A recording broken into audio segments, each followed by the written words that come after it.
नमस्कार दोस्तों, आपका स्वागत है हमारे यूट्यूब चैनल पर। आज हम लोग एनसीईआरटी क्लास 6 इतिहास को पढ़ेंगे। ठीक है, इसमें हमने पहला अध्याय लिया है क्या, कब, कहाँ और कैसे, इसके बारे में हम लोग जानेंगे। ठीक है, कोई देखो लड़की है, रास्ता का सवाल है। ठीक है, वो पूछ रही है, क्या पूछ रही है पढ़ते हैं। देखो, रास्ता बैठी अखबार पढ़ रही थी, अचानक उसे एक निगाह एक सुर्खी पर पड़ी। सुर्खी का मतलब होता है जो अखबार की हेडलाइन होती हैं, उसे हम लोग सुर्खी कहते हैं। ठीक है, 100 साल पहले वह सोचने लगी कि कोई कैसे जान सकता है कि इतने वर्ष पहले क्या हुआ था। उसके बारे में कोई कैसे जान सकता है। ठीक है, इसके बारे में हम लोग पढ़ेंगे। कैसे पता लगाएंगे, देखते हैं। यह जानने के लिए कि कल क्या हुआ था, उसके लिए आप रेडियो सुन सकते हो, टेलीविज़न देख सकते हो, अखबार पढ़ सकते हो। ठीक है, साथ ही यह जानने के लिए कि पिछले साल क्या हुआ था, तुम किसी ऐसे व्यक्ति से बात कर सकते हो, उसकी मतलब जिसे उस समय स्मृति को मतलब उस टाइम की घटना को याद हो। लेकिन बहुत साल पहले क्या हुआ था, ये कैसे जाना जा सकता है, इसके बारे में हम लोग पढ़ेंगे। ठीक है, आगे देखो। अतीत के बारे में अतीत के बारे में हम क्या क्या जान सकते हैं। देखो, अतीत के बारे में हम लोग क्या क्या जान सकते हैं। ठीक है, इसके बारे में देखते हैं। अतीत के बारे में बहुत कुछ जाना जा सकता है, जैसे कि लोग क्या खाते थे, क्या कैसे कपड़े पहनते थे, किस तरह के घरों में रहते थे। हम अखेटों मतलब शिकारियों के बारे में जानेंगे, पशुपालकों के कृषकों के बारे में जाके जो कृषि करते थे। शासकों के बारे में जाएं, शासक का मतलब होता है जो राजा महाराजा लोग होते हैं। ठीक है, व्यापारियों के बारे में जानेंगे, व्यापारी क्या होते थे, जो माल इधर से उधर ले जाया करते थे। ठीक है, पुरोहितों के बारे में जानेंगे, शिल्पकारों के बारे में जानेंगे, कलाकारों के बारे में जानेंगे, संगीतकार या फिर वैज्ञानिकों के जीवन के बारे में जानकारियाँ हासिल कर सकते हैं। यही नहीं, हम ये भी पता कर सकते हैं कि उस समय बच्चे क्या खेल खेलते थे, कौन सी कहानियाँ सुना करते थे, और कैसे नाटक देखा मतलब कौन से नाटक देखा करते थे, और फिर कौन कौन से गीत गाते थे, इनके बारे में हम लोग जानेंगे। ठीक है, लोग कहाँ रहते थे। नर्मदा नदी का पता लगाओ। मानचित्र में आप लोग क्या करो, नर्मदा नदी का पता लगाओ। मैं आपको चलिए नर्मदा नदी दिखा देता हूँ पहले ही। यहाँ पर देखो, ये विंध्याचल की पहाड़ियाँ हैं, यहाँ से नर्मदा नदी निकलती है। ठीक है, आगे देखते हैं हम लोग अब।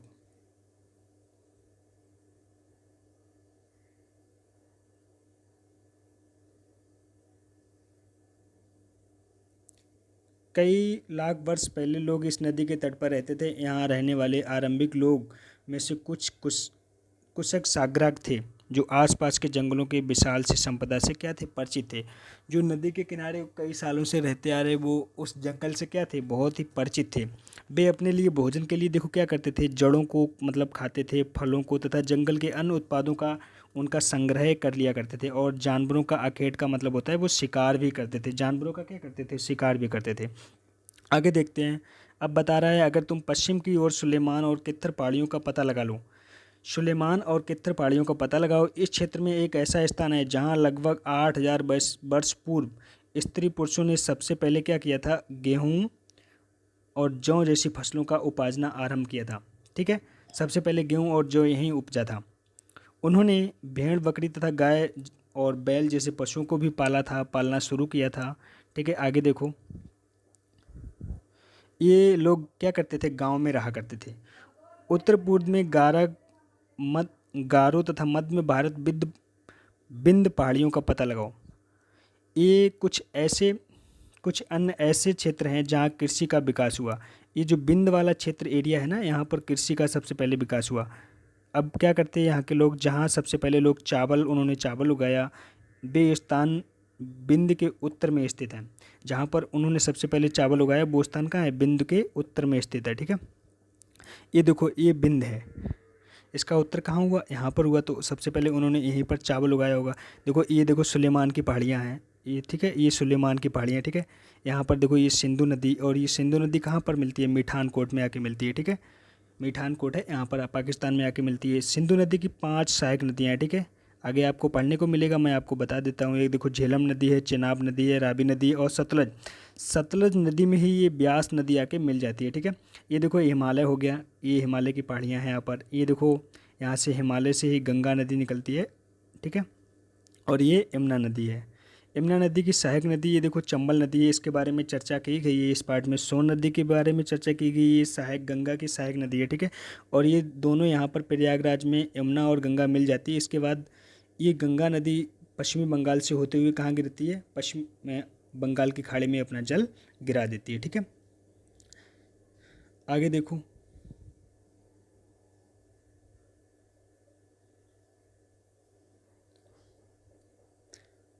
मानचित्र पर सिंधु तथा उसकी सहायक नदियों का पता लगाने का प्रयास करो। अभी मैंने आपको बताया कि उसकी सहायक 5 नदियां हैं।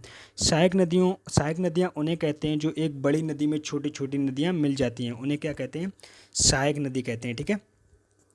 लगभग 4700 वर्ष पूर्व पर इन्हीं नदियों के किनारे आरंभिक नगर फले फूले थे।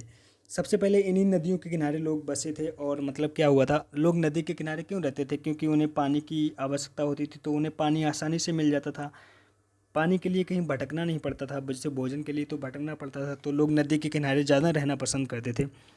गंगा व इसकी सहायक नदियों के किनारे तथा समुद्र तटवर्ती इलाकों में नगरों का विकास लगभग 2500 वर्ष पूर्व हुआ था, ठीक है। जो गंगा नदी के किनारे विकास नगरों का हुआ वो 2500 वर्ष पूर्व पहले हुआ। अब देखो यहाँ पर जो यहाँ पर जो सिंधु नदी के किनारे देखो विकास कब हो गया, देखना आप लोग, 4700 वर्ष पूर्व। और गंगा के किनारे कब हुआ, 2500 वर्ष पूर्व, ठीक है। यहाँ पर देखो क्या दिया गया है, गंगा तथा इसकी सहायक नदी सोन का पता लगाओ। अभी मैंने आपको बताया गंगा की सहायक नदी है सोन। गंगा दक्षिण में इन नदियों के आसपास का प्राचीन काल में मगध, मतलब जो उसका क्षेत्र है दक्षिण वाला इलाका, प्राचीन काल में मगध बोला जाता था। वर्तमान में क्या है, वर्तमान में बिहार के नाम से जाना था। और बिहार की राजधानी क्या है, पटना, ठीक है। इसके शासक बहुत शक्तिशाली हुआ करते थे। इन्होंने एक विशाल राज्य स्थापित कर लिया था। देश के अन्य हिस्सों में भी ऐसे राज्यों की स्थापना की गई थी। जो बिहार मतलब उस टाइम के मगध के राजा लोग होते थे वो बहुत ही शक्तिशाली हुआ करते थे और ये अपना विशाल राज्य स्थापित किया करते थे। और ऐसी कहानियाँ, ऐसी स्थापना राज्यों की अन्य कहीं जगह पर मतलब भी मिलती है। आगे देखो क्या करते थे लोगों ने सदैव उपमहाद्वीप के हिस्से से दूसरे हिस्से तक की यात्रा कभी कभी हिमालय पर की है। मतलब उन्होंने उपमहाद्वीप के दूसरे हिस्से में भी यात्रा की है, कभी कभी हिमालय पे जाके ऊंचे पर्वतों में, पहाड़ियों में, रेगिस्तान से यात्रा की है, नदियों के द्वारा यात्रा की है, समुद्र के द्वारा कारण की यात्रा जोखिम भरी भी होती थी बहुत सारी यात्राएं, तो समुद्र के रास्ते भी उन्होंने यात्रा की। फिर भी ये यात्रा उनके लिए असंभव नहीं था, लेकिन करते थे यात्रा क्योंकि उनकी मजबूरी थी, इधर उधर जाना था। जैसे बहुत सारे लोगों को देखो यहाँ पे बताया गया है, कभी लोग काम की तलाश में जाया करते थे, कभी प्राकृतिक आपदाओं के कारण एक स्थान से दूसरे स्थान में जाया करते थे। कुछ लोग तो काम के लिए जाते थे, लेकिन कुछ लोग क्या होता था, प्राकृतिक आपदाएं आ जाती थी, जैसे भूकंप आ जाए, बाढ़ आ जाए, तो सब कुछ बहा के तबाह होके चला जाता था, तो एक दूसरे से दूसरे स्थान पर जाया करे। कभी कभी सेनाएं भी एक दूसरे स्थान पर जाया करती थी, वो विजय हासिल करने के लिए जाया करते थे, क्योंकि वो राजाओं की सेना होती थी। पहले होता क्या था, एक राजा की दूसरे राजा से लड़ाई होती थी और जो राजा हार जाता था उसका राज्य हम लोग कब्जा में कर लेते थे, जीतने वाला राजा, ठीक है। इसके अतिरिक्त व्यापारी कभी काफिले में तो कभी जहाज़ों में अपने साथ मूल्यवान वस्तुएं लेकर व्यापारी भी लोग जाया करते थे। कब काफिले में, काफिले के द्वारा मतलब एक 4-5 व्यापारी, 10-15 व्यापारी इकट्ठे हो जाते, वो काफिला बोला जाता है। और जहाज़ों के द्वारा भी जाते थे, अपनी मूल्यवान वस्तुओं से लेकर एक स्थान से दूसरे स्थान में जाया करते थे। और कौन कौन जाया करता, देखो धार्मिक गुरु भी जाया करते थे, लोगों को शिक्षा देते थे और क्या करते थे, सलाह देते थे। गांव से दूसरे गांव, वो लोग क्या करते थे, एक गांव से दूसरे गांव जाया करते थे, कस्बे से दूसरे कस्बे जाया करते थे। कुछ लोग नए और रोचक स्थानों को, मतलब कुछ लोग होते थे ऐसे जो नए और रोचक स्थानों को खोजने की चाह में उत्सुकता भी यात्रा किया करते थे। कुछ लोग नए स्थानों को खोजने के लिए यात्रा किया करते थे, ठीक है। सभी यात्राओं से लोगों को एक दूसरे के विचारों को जानने का क्या मिलता था, अवसर मिलता था। इतने सारे लोग यात्रा करते थे, इन सब के द्वारा क्या होता था, विचारों का आदान प्रदान होता था और एक दूसरे की जगह के बारे में पता लगता था कि वहाँ पर क्या कैसा है, ठीक है। आगे देखते हैं, एक बार फिर से मानचित्र आप देखें, यहाँ पर है आज के लोग यात्राएं जो हैं कैसे करते हैं, इसके बारे में बताया गया, ठीक है। एक बार फिर से आप लोग मानचित्र को देखो, पहाड़ियाँ, पर्वत तथा समुद्र इस उपमहाद्वीप की क्या प्राकृतिक सीमा का निर्माण करते हैं। भारत की देखो क्या करते हैं, ये पहाड़ियाँ और पर्वत देखो और समुद्र क्या करते हैं, ये प्राकृतिक सीमाओं का निर्माण करते हैं। ये हमारी प्राकृतिक सीमाएं देखो, ऊपर साइड में पर्वत मिल जाएंगे आपको, और जैसे इधर साइड में अरब सागर, बंगाल की खाड़ी है, ठीक है। इसके बाद नीचे हिंद महासागर, ये सारे तीनों तरफ से पानी पानी से घिरा हुआ है, ऊपर कानों पर्वतों से घिरा हुआ है। ये क्या है, प्राकृतिक हमारी क्या है, सीमाएं हैं। हालांकि लोग इन सीमाओं को पार करना आसान नहीं था, जिन्होंने ऐसा चाहा उन्होंने ऐसा कर सके।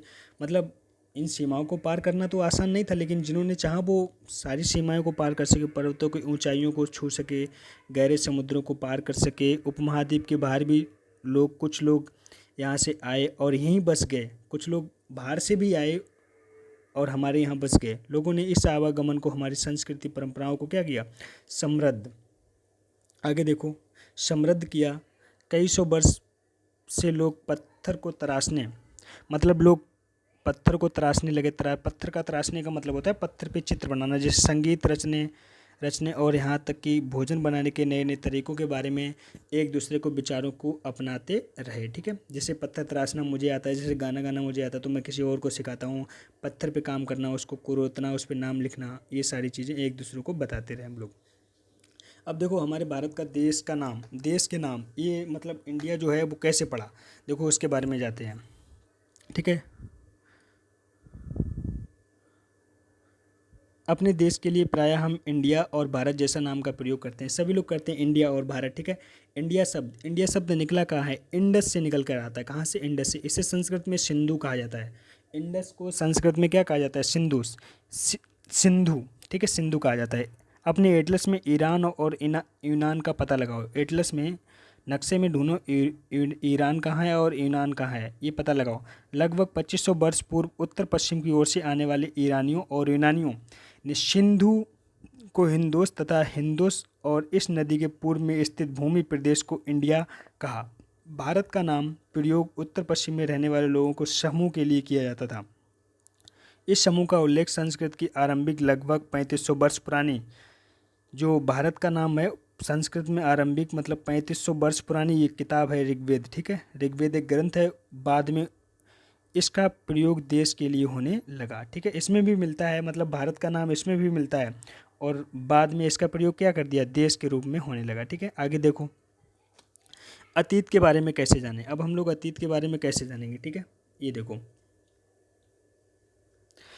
अतीत की जानकारी, ठीक है, हम कई तरह से प्राप्त कर सकते हैं। इनमें से एक तरीका क्या होता है, अतीत में लिखी गई पुस्तकों को पढ़ो और उनको मतलब ढूंढना, फिर उनको पढ़ना, अतीत के बारे में पढ़ना, ठीक है। ये पुस्तकें हाथ से लिखी होने के कारण पुंडलिपि कहलाती थी। ये पुस्तकें किससे लिखी जाती थी, हाथ से, और हाथ से लिखी हुई पुस्तक को क्या कहते थे, पुंडलिपि। उस ज़माने में कागज़ शायद नहीं चलता होगा, देखो आगे क्या कहते हैं। अंग्रेजी में पुंडलिपि को मतलब होता है के लिए प्रयुक्त होने वाला मैन्यूस्क्रिप्ट। मैन्यूस्क्रिप्ट शब्द लैटिन शब्द, मतलब मेनू का मतलब क्या होता है, मेनू का मतलब होता है, मेनू का अर्थ होता है कि से निकला, मतलब किसी से निकला हुआ, ठीक है, से निकला। ये पुंडलिपियाँ प्रायः ताड़ पत्रों, जो ताड़ के पत्ते होते हैं, ताड़ पत्रों पे हिमालय क्षेत्र में उगने वाले भुर्ज नामक पेड़ का छाल होता है, उससे विशेष तरीके से तैयार भोजपत्र पर लिखी जाती थी। उस पर लिखे जाने वाले को क्या कहते हैं, भोजपत्र, जो भोज नामक पेड़ से निकल के आता है। ये देखो भोजपत्र लिखा हुआ है, इस तरीके से होता था, ठीक है। उस ज़माने में कागज़ कहाँ चलता होगा, लोग ऐसे ही लिखा करते थे, और बहुत सारे दीमक में भी गल जाते थे जो बचे हुए। अभी देखो इसमें बताया गया होगा बाद में, ये देखो यहाँ पर बताया गया है। इतने वर्षों में इनमें से कई पुंडलिपियों को कीड़ों ने खा लिया तथा कुछ नष्ट कर दी गई, फिर भी ऐसी कई पुंडलिपियाँ आज भी उपलब्ध हैं। प्रायः ये पुंडलिपियाँ मंदिरों और विहारों में प्राप्त होती हैं। इन पुस्तकों में धार्मिक मान्यताओं और व्यवहारों के बारे में चर्चा की गई है, राजाओं के जीवन के बारे में चर्चा की गई है। जो हाथ से लिखी गई पुंडलिपियाँ हैं उनमें औषधियों के बारे में तथा विज्ञान के बारे में चर्चा की गई है। सभी विषयों के प्रकार में चर्चा मिलती है। इसके अतिरिक्त हमारे यहाँ महाकाव्य भी मिलता है, कविताएँ भी मिलती हैं, नाटक भी इसी में मिलते हैं, ठीक है। इनमें से कई संस्कृत में भी लिखे हुए हैं, कई सारी चीज़ें संस्कृत में हमें लिखी हुई मिली हैं, ठीक है। और जबकि अन्य प्राकृतिक भाषा में भी मिली हैं, और क्या मिला है, और तमिल में भी मिली हैं, तमिल भाषा में भी मिली हैं, ठीक है। प्राकृतिक भाषा का प्रयोग आम लोग करते थे। आगे देखो, हम अभिलेख का भी अध्ययन कर सकते हैं। ऐसे लेख पत्थर अथवा धातु जैसी अपेक्षाकृत कठोर सतहों पर उत्कीर्ण किए गए हैं। अभिलेख का मतलब होता है किसी पत्थर या धातु में मतलब उसको कुरेद कर लिखना, ठीक है। कई सारे आप लोगों ने पत्थरों पर लिखा हुआ देखा, उसे अभिलेख बोला जाता है। कभी कभी शासक अथवा अन्य लोग अपने आदेशों को इस तरह उत्कीर्ण करवाते थे ताकि लोग उन्हें देख सकें और पढ़ सकें, उनका पालन कर सकें। जैसे कई जगह निर्देश पत्थरों पर लिखवा दिया किसी मंदिर में कि यहाँ पर जूते पहन के जाना है, ऐसे मना है, तो कई सारी चीज़ें लिखी होती हैं, ठीक है। आगे देखो, कुछ अन्य प्रकार के अभिलेख भी मिलते हैं जिसमें राजाओं और रानियों के मतलब चर्चा होते हैं, उनके वर्णन लिखा जाता है।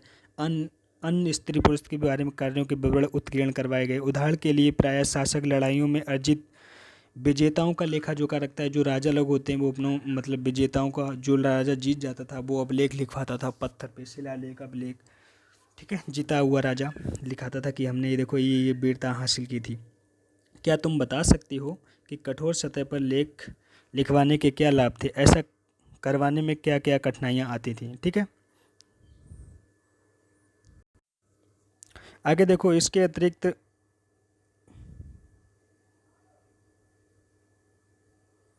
अतिरिक्त कई वस्तुएं अतीत में बनी और प्रयोग में लाई जाती थीं। ऐसी वस्तुओं का अध्ययन करने वाला व्यक्ति पुरातत्वविद कहलाता है। पुरातत्वविद पत्थर और ईंट से बनी इमारतों का, अवशेषों, चित्रों को, मूर्तियों का क्या करते हैं, ये लोग क्या करते हैं, अध्ययन करते हैं। इन्हें पुरातत्विक विभाग भी बुलाया जाता है। वहाँ पर लोग काम करते हैं। ये औजारों, हथियारों और बर्तनों, आभूषणों, ठीक है। औजारों के बारे में ये देखो घड़ा दे रखा है, ठीक है, बर्तन, ठीक है। ये देखो किसी की लिपि है, इसमें छपा हुआ है, ठीक है। इनके बारे में क्या करते हैं, ये लोग अध्ययन करते हैं, फिर बताते हैं कि ये कैसा कैसा है, ठीक है। आगे देखो, तथा सिक्कों की प्राप्ति के लिए छानबीन तथा खुदाई भी करते हैं। इनमें से कुछ वस्तुएं पत्थर पर पकी ईंटें तथा कुछ धातु से बनी होती हैं। ऐसे तत्व कठोर, जल्दी नष्ट ना होने वाले होते हैं, ठीक है। धातु की चीज़ें होती हैं वो जल्दी नष्ट नहीं होती हैं, ठीक है। पुरातात्विक जानवरों, चिड़ियों तथा मछलियों की हड्डियाँ भी ढूंढती हैं। ये लोग क्या करते हैं, जानवरों की हड्डी और चिड़ियों की हड्डियाँ भी ढूंढते हैं, उनसे भी पता लगाते हैं। इससे उन्हें यह जानने में भी मदद मिलती है कि अतीत के लोग क्या खाते थे। वनस्पतियाँ के अवशेष बहुत मुश्किल से बच पाते हैं। यदि अन्न के दाने अथवा लकड़ी के टुकड़े जल जाते तो वे जले हुए रूप में बच जाते हैं। क्या पुरातत्वविदों को बहुधा कपड़ों के अवशेष भी मिले होंगे? कपड़े के बारे में उन्हें जानकारी मिली होगी, ऐसा पूछा जाता है, ठीक है। आगे देखो, पुंडलिपियों, अभिलेखों तथा पुरातत्व से ज्ञात जानकारियों के लिए इतिहासकार प्रायः स्रोत शब्द का प्रयोग करते थे, ठीक है। वो लोग क्या करते थे, स्रोत मतलब इतिहासकार स्रोत शब्द का प्रयोग करते थे। इतिहासकार उन्हें कहते हैं जो अतीत का अध्ययन करते थे। इतिहासकार किन्हें कहेंगे, जो अतीत का अध्ययन करते हैं। स्रोत के प्राप्त होते ही अतीत के बारे में पढ़ना बहुत रोचक हो जाता है। स्रोत प्राप्त हो जाएंगे तो हम लोग अतीत के बारे में पढ़ लेते थे, क्योंकि इन स्रोतों की सहायता से हम धीरे धीरे अतीत का पुनर्निर्माण कर सकते हैं। और अतीत के बारे में मतलब पुनर्निर्माण मतलब कल्पना कर सकते हैं कि उस टाइम पर वो लोग क्या करते होंगे, कैसे खाते होंगे, कैसे रहते होंगे, ये सारी चीज़ें कल्पना कर सकते हैं उनको जानकर, ठीक है। आगे देखो, अतः इतिहासकार तथा पुरातत्व इन जासूसों की तरह होते हैं जो सभी स्रोतों का प्रयोग सुराग के रूप में अतीत को जानने का क्या करते हैं, प्रयास करते हैं। अतीत एक या अनेक, अगला टॉपिक मतलब हेडिंग है अतीत एक या अनेक होते हैं, ठीक है। आगे देखो, क्या तुमने इस पुस्तक के शीर्षक के बारे में अतीत पर ध्यान दिया है? यह अतीत शब्द का प्रयोग बहुवचन के रूप में किया गया है। ऐसा इस तथ्य की ओर ध्यान दिलाने के लिए किया गया है कि अलग अलग समूह के लोगों अतीत के अलग अलग मायने रखते थे। अलग अलग समूह के लोग अपने अपने हिसाब से अलग अलग मायने रखते थे। उदाहरण के लिए देखो, पशुपालकों के लिए अलग होगा, कृषकों के लिए अलग होगा, ठीक है। कृषकों का जीवन जैसे राजा रानियों के जीवन से तथा व्यापारियों के जीवन, शिल्पकारों के जीवन से बहुत भिन्न होता था, ठीक है। कहाँ वो राजा रानी महलों में रहते थे और ये पशुपालक लोग अपना जैसे कृषि के लोग अपना क्या करते थे, खेती करते थे, पशु पालते थे। जैसा कि हम आज भी देखते हैं, आज भी जो किसान है वो किसानी है। उस समय भी देश में अलग अलग हिस्सों में अलग अलग व्यवहारों का, रीति रिवाज का पालन करते थे। उस समय पर भी लोग रीति रिवाज का पालन करते थे, आज भी रीति रिवाज का पालन होता है, ठीक है। उदाहरण के लिए जैसे आज अंडमान निकोबार द्वीप समूह में अधिकांश लोग क्या करते हैं, अपना भोजन कैसे, मछलियाँ पकड़ कर करते हैं, शिकार करके, फल फूल संग्रह मतलब इकट्ठा करके। इसके विपरीत शहरों में रहने वाले लोग खाद्य आपूर्ति के लिए अन्य व्यक्तियों पर भी क्या करते हैं, निर्भर रहते हैं। इस तरह के भेद अतीत में भी विद्यमान रहते थे, आज भी विद्यमान हैं और पहले भी लोग विद्यमान रहते थे। हमारे यहाँ आज भी अंडमान निकोबार द्वीप में समूह में क्या करते हैं, लोग मछलियाँ पकड़ते हैं, उन्हीं से अपना शिकार करते हैं, भोजन बनाते हैं, ठीक है, फल फूलों को भी खाते हैं, ठीक है। और पहले ज़माने में भी सब लोग खाते थे। इसके अतिरिक्त एक अन्य तरह का भेद भी है। उस समय शासक अपनी विजयों का लेखा जोखा रखते थे। जो शासक होता था उस टाइम पे वो अपनी विजयों मतलब लड़ाई जो जीत जाता था, विजय करके आता था, उसका लेखा जोखा भी रखता था। यही कारण है कि हम उन शासकों तथा उनके द्वारा लड़ी जाने वाली लड़ाइयों के बारे में काफ़ी कुछ जान पाते हैं या जानते हैं। जबकि शिकारी लोग और मछुआरे संग्रहक पशुपालक जैसे आम आदमी प्रायः अपने प्रायों का लेखा जोखा नहीं रख पाते थे। पुरातत्व भी की सहायता से हमें इनके जीवन को जानने में मदद मिलती है, हालांकि अभी भी इसके बारे में कुछ कहा नहीं जा सकता है, ठीक है। आगे देखो, तिथियों का मतलब क्या होता है।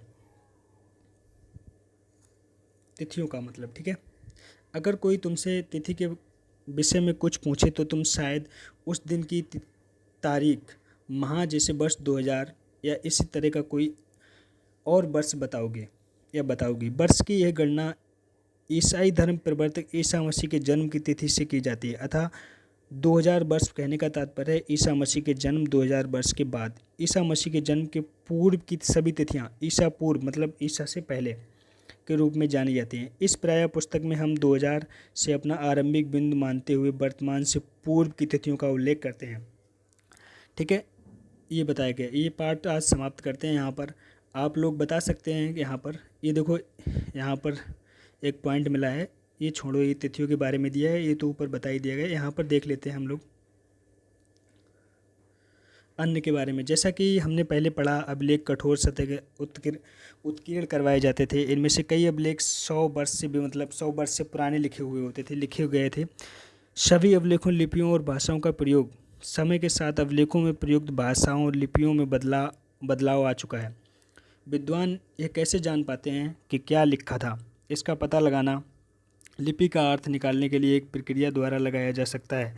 इस प्रकार की अज्ञात लिपि को जानने के लिए प्रसिद्ध कहानी उत्तरी अफ्रीका देश मिस्र में मिलती है। लगभग 5000 पुष्प राजा रानी रहते थे। ये मिस्र की कहानी देखो, हम लोग देखते हैं क्या थी। मिस्र के उत्तरी तट पर रोएस्टा नामक एक कस्बा है। यहाँ से एक उत्कीर्ण पत्थर मिला जिस पर एक लेख 3 विभिन्न भाषाओं, लिपियों, यूनानी तथा मिस्र लिपि के 2 प्रकारों में है। कुछ विद्वान यूनानी भाषा पढ़ सकते थे। उन्होंने बताया कि यहाँ राजाओं तथा रानियों के नाम छोटे से फ्रेम में दिखाए गए हैं, जिसे कारतूस कहा जाता है, ठीक है। इसके बाद विद्वानों यूनानी और मिस्र संकेतों के अलग बगल में रहते हुए मिस्री अक्षरों की समार्थक ध्वनियों की पहचान की। जैसा कि तुम देख सकते हो, यहाँ एल अक्षर के लिए शेर, ए अक्षर के लिए चिड़िया के चित्र हैं बने हुए हैं। एक बार जब उन्होंने यह जान लिया कि विभिन्न अक्षर उनके लिए प्रयुक्त हुए हैं, तो वे आसानी से अन्य अभिलेखों को भी क्या करते थे, पढ़ सकते थे, ठीक है। देखो मैं आपको दिखाता हूँ। ये देखो, ए अक्षर के लिए उन्होंने चिड़िया का प्रयोग किया, एल अक्षर के लिए देखो शेर का उपयोग किया, ठीक है।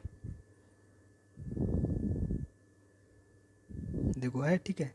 ये सारी चीज़ें अगर उन्हें पता लग जाए कि इस अक्षर से ये चीज़ बनती है तो सारी चीज़ें पढ़ लेते थे वो लोग, ठीक है। ये पार्ट समाप्त हुआ आज, पहला पार्ट। कल हम लोग दूसरा पार्ट करेंगे, ठीक है। अगर आप लोग क्वेश्चन आंसर भी चाहते हो तो हमें बता देना, हम आपको क्वेश्चन आंसर भी करके दे देंगे। और हमें ज़रूर बताना कि हमारा जो पार्ट है वो आज हमने पार्ट पढ़ाया वो कैसा लगा। और अगर कोई गलती हो तो क्षमा करिएगा, क्योंकि हम इस पर नए हैं यूट्यूब पर, क्योंकि अभी हमें इतना एक्सपीरियंस नहीं है यूट्यूब का, ठीक है।